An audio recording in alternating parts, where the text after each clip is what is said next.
সহকর্মী মেজবাউদ্দিন পলাশ ভোটারদের দৃষ্টি আকর্ষণের প্রার্থীরা কি ধরনের প্রতিশ্রুতি দিচ্ছেন জানাবেন। আমি এখন রয়েছি এশিয়ার যে 3 আসন সদর আসন যে বিএনপি সহ জামাত সহ বিভিন্ন যে রাজনৈতিক দলে কিন্তু আসলে সকাল থেকে একেবারে গভীর রাত তারা প্রচারণা চালাচ্ছেন, যারা ভোটারদের দাঁড়ে দাঁড়িয়ে দিয়ে তারা যে তাদের কথা শুনছেন, তাদের যে নানা সমস্যার কথা শুনছেন, শুনে তাদের যে সমস্যা সমাধানে তারা কিন্তু বিভিন্ন যে প্রতিশ্রুতি সেটি আসলে তারা দিচ্ছেন এবং ভোটাররাও তারা কিন্তু আসলে তাদের কাছে তাদের যে নানান যে সমস্যা ওয়ার্ড এলাকায় যে তাদের যে নানান সমস্যাগুলো আসলে তারা শুনছেন। মূলত আসলে আমি বলে রাখি যে কুষ্টিয়ার যে 4টি সংসদীয় আসরে 4টি সংসদীয় আসলে কিন্তু যে 25 জন জামাত সহ বিভিন্ন দলের কিন্তু 25 জন প্রার্থীরা রয়েছেন, তারা কিন্তু যে আসলে কিন্তু প্রতিদ্বন্দ্বিতা করছেন, তারা ভোটের মাঠে তারা ভোট পাচ্ছেন কিন্তু সকাল থেকে দেখছি। আমি ঠিক এখন ঠিক রয়েছি কুষ্টিয়ার যে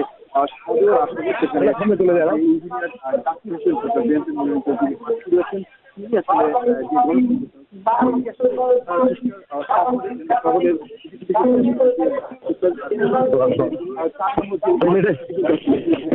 এই ওয়ার্ডে কিন্তু তিনি আসলে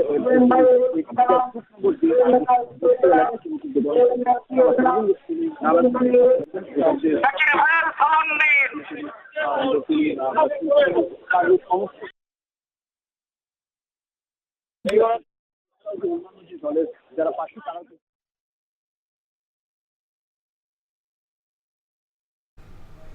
নির্বাচনী প্রচারণার আরও খবর জানতে এবার আমরা চলে যাব চট্টগ্রামে সহকর্মী ফয়সাল করিমের কাছে। ফয়সাল, আপনি জানাবেন প্রচারণা কেমন দেখছেন, আর সেখানকার যে কর্মী সমর্থকরা আছে তাদের উচ্ছ্বাস কেমন দেখছেন জানাবেন।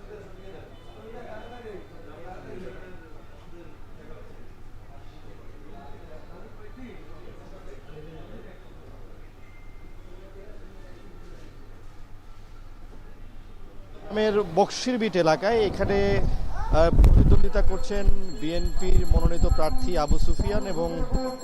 জামাতের একজন প্রার্থী আছে। তাদের মধ্যে মূলত যে প্রতিদ্বন্দ্বিতা সেই প্রতিদ্বন্দ্বিতা হবে এবং আমরা দেখছি যে একেবারে সকাল থেকে রাত পর্যন্ত যে নির্বাচনী প্রচারণা, সেই নির্বাচনী প্রচারণায় ব্যস্ত সময় পার করছেন যারা প্রার্থী আছেন এবং অলিগলি থেকে শুরু করে একেবারে হাট বাজার মসজিদ এবং যে সকল স্থানে জমায়েত হয় সেগুলোকে কেন্দ্র করেই মূলত নির্বাচনী প্রচারণা চলছে এবং আমরা দেখছি যে পাড়ায় পাড়ায় শোনা যাচ্ছে নির্বাচনী প্রার্থীদের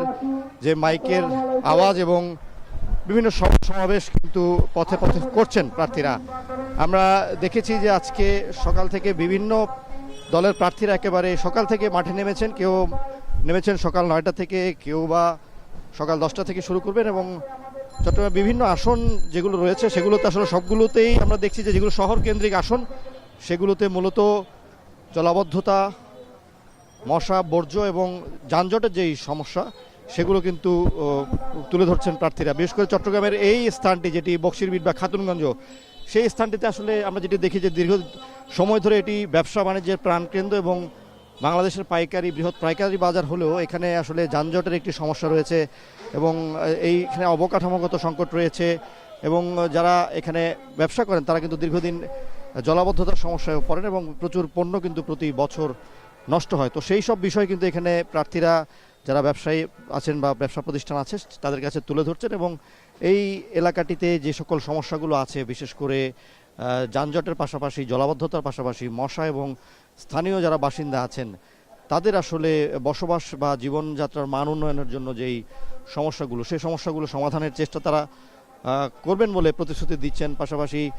তরুণ ভোটার যারা আছে তাদেরকে কিন্তু গুরুত্ব দেওয়া হচ্ছে। আমরা দেখছি যারা নারী প্রার্থী আছে, নারী ভোটার আছে, তাদেরকেও কিন্তু গুরুত্ব দেওয়া হচ্ছে এবং বিশেষ করে যে সকল এলাকা শিক্ষা স্বাস্থ্যে পিছিয়ে আছে সে সকল এলাকাকে শিক্ষা স্বাস্থ্যে উন্নত করার প্রতিশ্রুতি দেওয়া হচ্ছে এবং নিত্য নতুন অভিনব উপায়ে অনুসরণ করে তারা কিন্তু এই প্রচারণা চালাচ্ছেন। দেশের বিভিন্ন জায়গায় চলছে নির্বাচনী প্রচারণা, আর